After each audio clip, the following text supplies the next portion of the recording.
All right, well, another day for a ride. We're sitting at the Urban. I think we're gonna pick up some extra people in Truro, go for a ride.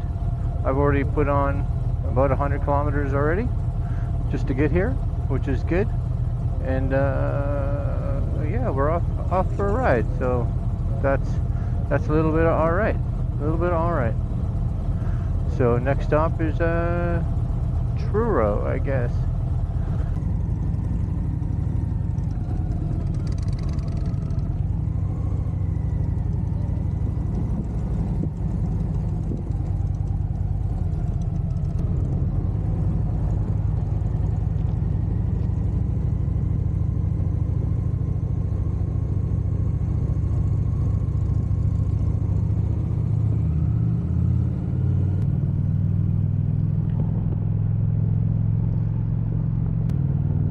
We got one person that's been separated with us a little bit, but they'll catch up for sure. Anyways, on our way out there, we'll just do a little yammering. The bike has, I want to say, finally got the rest of its stuff done. I got my, I spoke about this previously on a previous video, that the only thing I needed to get done was on the shifter on the left. It was loose, and what happens is that there's these bushings that Victory has in there that are made of like a Teflon or something like that. And because this bike is like 10 years old, over 10 years, and you know, depending on how much riding it is, those Teflon pieces wear, so they wear down, and so what happens is your shifter gets really loose, so it has a lot of, you know, movement in it. And the one thing I was talking with Dave, the guy who's in the front, he was saying that those pieces, because he had a Victory previously, those pieces can, over time, they just wear out, and they just break. And so you'll be riding one day with a shifter that's kind of a little loosey goosey, and then all of a sudden your shifter is kind of just flopping around. So I was like, well, that's not good, especially, well, it doesn't matter where you're riding if that happens, but especially if you're on a long trip where you're going to be away from anything. And being on a Victory, one of the issues is, you know, you can't just pull into like a Victory dealer anymore. That's not really a thing. So finding parts can be a bit of an issue. So a few companies, Witch Doctor's one, that does Victory and Indian stuff, they sell brass replacements. So there are brass bushing, and basically there's two bushings that are inside the shifter. And so the guy behind me, Steve, who's a bike mechanic, who I take my bike in to get some stuff done, he installed them for me yesterday, actually, and also installed my heel shifter, which is on my bike now. So it's nice to have a heel shifter back again. This was my first bike in a long time that didn't have a heel shifter, so it was very nice to finally have the heel shifter back. And it's funny because I'm so used to riding now for, you know, the end of last year and the beginning of this year, so used to not having a heel shifter that even with the heel shifter, I have to mentally tell myself, you have a heel shifter, go use it, there's a heel shifter down below, go. But it's there, so that's good. Other than that, the only thing that I have to get done, well, a few things that I have to get done, I think, before we actually go on our ride this summer, is oil change, of course. That's not a horrible, you know, price, I don't think. I've got my Metzler 888s, ultra marathons or marathon ultras. I can't remember how they go, but I got those.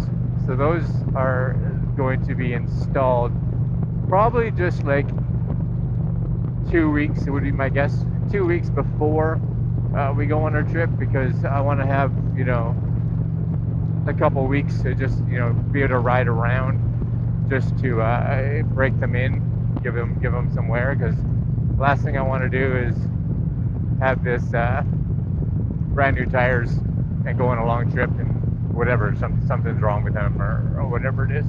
So it's important to kind of break them in before you ride pretty aggressively on them.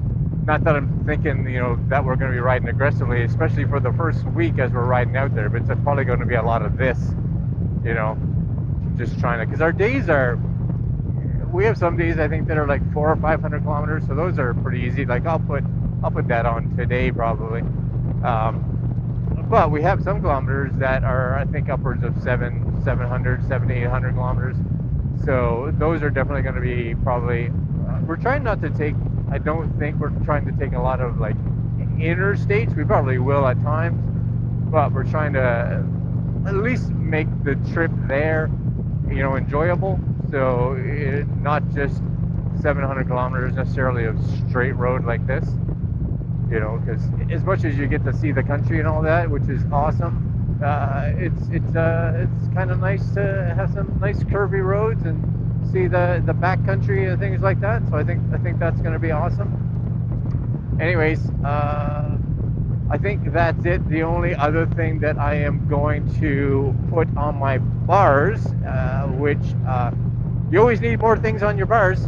That's not necessarily true, but it is true for me, is that I am going to put Insta360, which of course I'm shooting with. This is an Insta360 X4. This is a Ace Pro down here. I actually have my X2 down by my leg, which is not on right now, but it will be on later when we get into a bit more curvy roads, and that's not one that I have easy access to turn on and off. So I usually just turn it on when we're somewhere interesting, so that, I just let it run. It'll run till the battery dies. But I'm gonna get, because this one here, when it's on, which is great, one of the issues that I have, of course, is it's hard to tell sometimes when you're riding. You click the button and you're like, I think it turned on. Sometimes you go to turn it off and you're like, I think it turned off, or you got gloves on, and because you got gloves on, it's hard to feel the button and you don't know whether you've turned it on or off or whatever. So I have the Insta360 GPS handlebar mount, wrist mount, whatever you want to call it, the remote, the one with the screen. So I'm going to put that somewhere on my handlebars. I may go up here possibly, so that I can see that it's recording, and I can make sure, for one, since it's possibly with this camera, I can make sure that it's actually getting a good view of what I'm seeing. So I think I'm going to put that on my handlebars as well. That my guess would be it. And now I don't know how that is for, battery, how long it lasts on a charge, but my guess is it should last at least a day or so. The other thing that I'm getting in the next, what's today? Today's Sunday, I think it is. I think it's supposed to come in on Tuesday. I think Tuesday. Is that I am getting some Sena gear. Yeah, so Sena's sending me some gear. So it's specifically, really, they wanted to send me gear for the trip, just to show it, because Ray, who's in front of me, and Dave, who's in front of me, and we're picking up Chris, which is, I think that's who we're picking up in Truro. I believe, I know Ray and Dave both have Sena intercoms on their helmets. They both have the shoeies. Excuse me. So Sena's sending me their helmet so that we can have comms. Plus Sena's sending me their Sena Red, I think it is, and that allows me to actually record, which is super cool. Record to one of the cameras anything that happens through the mesh setup. So that is also super awesome. So at that point, when I get it, I will be a Sena ambassador. So yes. What does that mean? Well, it means that I get to use Sena gear, and I'm an ambassador for the next year. So really, it's for the next year, but to be honest with you, it's for this season, because by the time the year ends, it will be just coming out of winter of 2025. So I always find it funny when they're like, it's a year contract. I'm like, it might as well be a 6-month contract, really, just because I can't ride in the winter. But depending, you know, never know. Maybe I get the ATV out in the winter. Maybe whatever, I go do some off-road stuff in the winter. It's possible. I could use the Sena as well for that kind of scenario. Anyways, the bike is, as far as I can tell, ready to go. She feels like she's in good working order.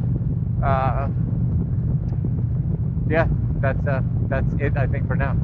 All right, I am going to stop, and we will hopefully see you guys when we get to Truro.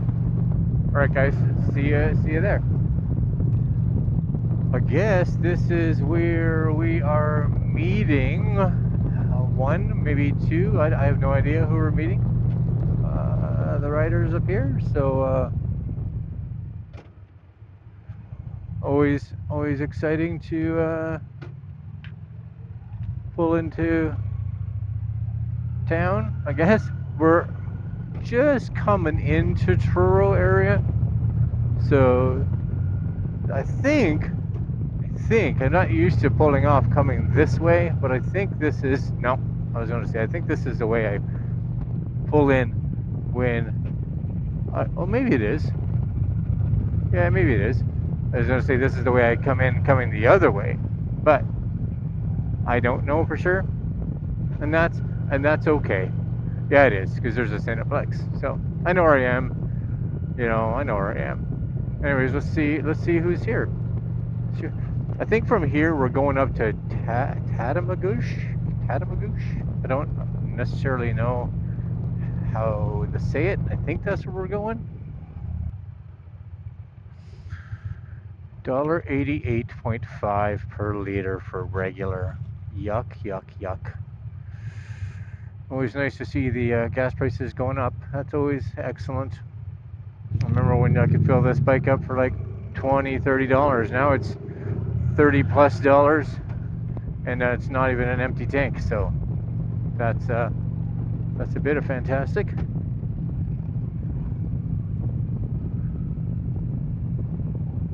Oh, there we go. We got some riders there. We got some riders, some threes.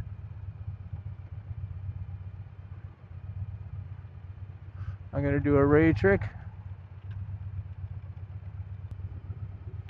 I'm just gonna pull in front of Ray, I think.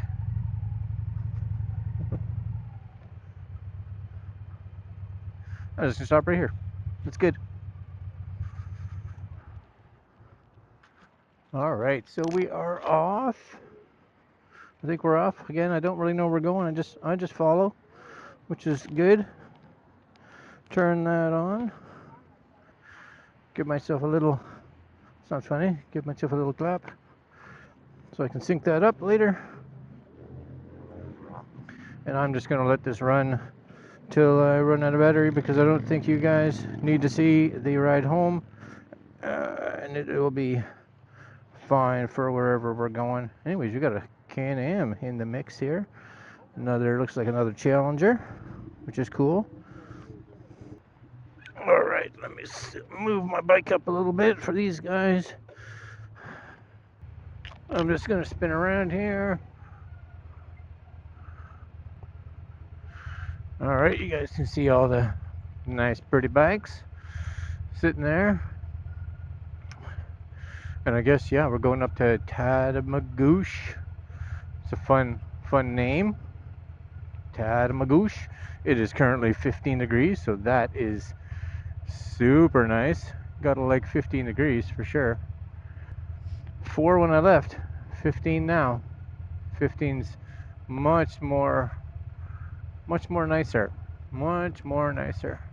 And I really have, this is telling me to take a break, because I don't know how to reset the driving time. It figures I've probably driven for like 30 hours or something like that. Ray over there is not used to wearing a full face. He's got a modular, brand new. But we told him it's probably important for him to have for our trip. just because depending on the weather we get, you know, you never know. We could get days of rain. And when when we were in Laconia, Ray had his half helmet, and I think Ray was he never complained. Ray's a trooper, but my goodness, I was just like, you must be freezing, absolutely freezing. I don't. It's weird driving behind a Can-Am, because I'm just like, I'm not really 100% sure what lane you're in. I guess you're in that lane. You're in the right lane. Because usually they ride, you know, somewhat centered. But I have to say, I do like the Can-Ams. I think I was talking to her. She was saying how much she likes it. And I was like, yeah, I've taken them out for drives. And you know what? I think if I ever, you know, could afford a second bike myself, something like that would be fun. Like their little sporty run. I can't remember what it's called. The Ruckus or Riker. I think it's the Riker. I'm like, that would be fun. I think, you know, just to be able to head out. And I would just think it's a different ride for sure, you know, because there's no leaning. You kind of drive it. It's like a mixture of like a snowmobile or you know, car-ish, if a car had, you know, handlebars and not a steering wheel. Solid on the ground, you know. They just don't. It would be such a relaxing drive. And you know what? If you got caught in, you know, crap weather, you know, it's outside of the fact that you can still get wet just like you can with any kind of motorcycle. The thought would be, you know, tires aren't going to really slip out on you or anything like that. You just got an abundance of traction, you know. So that would also be, these guys are just taking off on me. That would also be just a whole lot of awesome. All right, let's get on the highway here. All right, off we go. Anyways, yeah, they're definitely a cool ride. So what do you guys think of Spyders or Rikers or Can-Ams, I guess, in general? Because they have, I think that's kind of, I don't know what model, like I have no idea. The only model I know is like Spyder and Riker, but I know that they make like the big, like touring Can-Ams, right? Not that I would ever necessarily probably want, well, you never know. And I do think a lot of people talk about, you know, going to a trike when, you know, they get older, and you know, it's one of these things where you just don't have necessarily the strength anymore, which happens. I get it. You know, you don't have this strength. Some days I feel exactly like that, where you're just like, you know what, this bike just feels so heavy. Because if you are like me and you like doing like the long rides, you want something that is like my bike, or you know, something that's got all that wind protection. But whenever you go up to a bike like this, you also get into bikes that are, you know, really heavy. Like this bike here, 900 pounds, something like that. So, you know, if she starts to go, you know, then she really starts to go. So you need to make sure that you have the strength to be able to hold it up, right? So I think, as much as I think like the Trikes are cool, I don't know, a Can-Am might be cooler. It all depends, right? Like, I know that you can get conversion kits for a lot of bikes. You can get them fairly inexpensive if you just kind of want a cheap one, where, you know, you know, you take your rear tire off and you mount a new like rear axle on the back, I believe, and they're not horribly priced, but they're also not necessarily the best, you know, looking option. I was actually talking to the person up there with the Can-Am, and I was like, yeah, we were in Florida, I don't know, I can't remember when we were in Florida, 7-8 years ago, and for Daytona, I think it was Daytona? No, it was at Americade, actually. Americade, and one of the things was just like, you know, it's we took uh, a trike out because they had a company that would do custom trikes, and their trike kits, and this was US dollars, right, was like, depending on what bike it was going on and depending on what kind of setup you wanted, you were spending $20,000 or more, you know, for a conversion kit. Now these were like lovely conversion kits, you know, the whole, you would think the bike came out of the factory looking like that, which is probably why you spend so much. But I have to say, like, it was super pretty. But at $20,000, I could buy one of those, you know, and have a brand new bike. And I think that would possibly be maybe a better option. And I'll be completely honest with you, I think, just in regards to, because they basically, as far as I can tell, they kind of drive the same, you know. You know, a Can-Am is a trike backwards. You're just as wide either way, and having the two tires in the front, my thought is that you're more aware of how wide you are, number one, and I don't know, it's just, I think I like having the single tire in the back and the having all the traction for your steering up in the front. To me, that just, you know, makes more sense. Now, I don't know how dependable Can-Ams are, but people that have them seem to really like them. So I think that's good. Anyway, now I'm talking about Can-Ams, right? That's hopefully years and years from now, you know, that I have to look at something like that. Hopefully the body doesn't require me to go to something like that anytime soon, but hey, one never knows. I was talking to a guy at the first stop that we were at when I met everybody, and you know, he was someone that got in a motorcycle accident probably years ago, and you know, he can't ride on a motorcycle because he took like a lot of leg damage, so he's like just going into surgery probably sometime, I think he said this year. And you know, if you had that kind of issue, like even for me, like when I had my knee issue, and it's not as if my knee issue is gone, it's still sore when I overexert it, you know, on day one. Day two, it hurts. If I go to physio one day, day two hurts, right? So it still is achy. But I was concerned. I was like, oh my gosh, what if this never gets better to the point that I can't put weight on it? Because, you know, for the first month, I was a little scared that I'm like, man, I can't put my own weight on it, let alone if I was riding a motorcycle. I had to put my feet down, and the bike tipped a little bit more than, you know, it should. I'd have a leg that couldn't do anything, and if it did go over, you know, even if you know all the techniques to get your bike up, your legs play a very, very important role in that, you know, and not having that strength in your knee. Even now, to be completely honest, if I had to ride and by myself, which I do, but if I had to ride by myself and I dropped the bike, I don't know, I really don't know if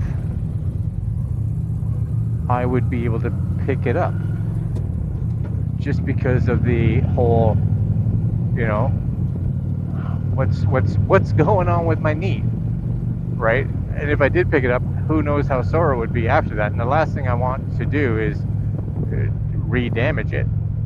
So, you know, I make sure now that when I'm riding that, you know, I go into things a little slower. If I see gravel, it's definitely a little slower, etc. I'm not doing anything stupid that, you know, could cause issues down the road or could cause issues while I'm riding. You know, I'm just trying to really make sure that, not that I don't ride safely all the time, but I want to make sure that nothing's really going to happen, because yeah, that would be bad. I'm just all over the place today. You know, I'm talking about whatever. Anyways, I think that this may be it for this video. I don't necessarily need it to be nice and long. I may put at the end of this video. I've been using that Relive app. If you guys don't know it, you should try it. I'm pretty sure I have it running right now. The only issue I find with the Relive app on occasion is that if you're stopped for a long period of time, sometimes it just pauses your ride, and then it doesn't necessarily restart it. So that's sometimes it screws up. So hopefully it's going. It should be. It was going when I last looked at it, and fingers crossed it's still going right now. And if so, at the end of this video, I will put up a video of the Relive so you guys can see the trip for today. Anyways, we're off to Tatamagouche, and that'll be it. All right, guys. There may be a little bit more video before we get there, just in case something exciting happens. But if not, I think that's it. All right, my friends.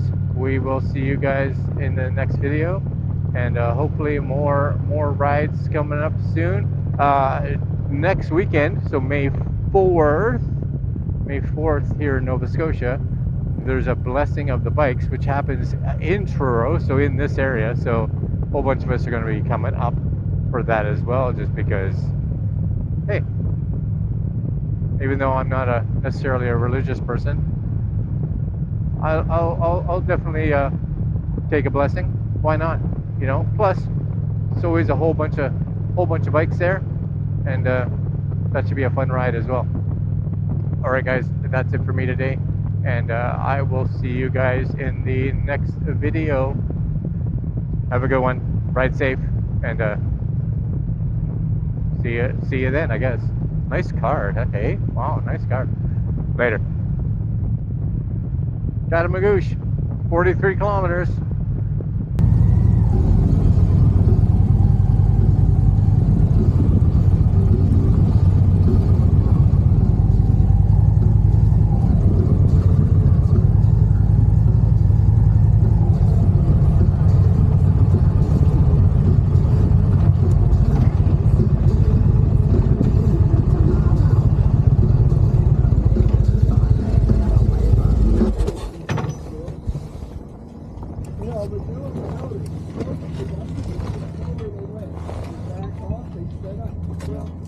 How do you like driving that thing? It handles a little different than the bike? Oh yeah, I really like it. Yeah? Yeah. You just have to judge the potholes a little differently. You kinda can get a little sketchy, yeah. 3 wheels to hit through than just one. Well, I'd rather hit with that one than the two on the front. Oh yeah? Yeah. So I kind of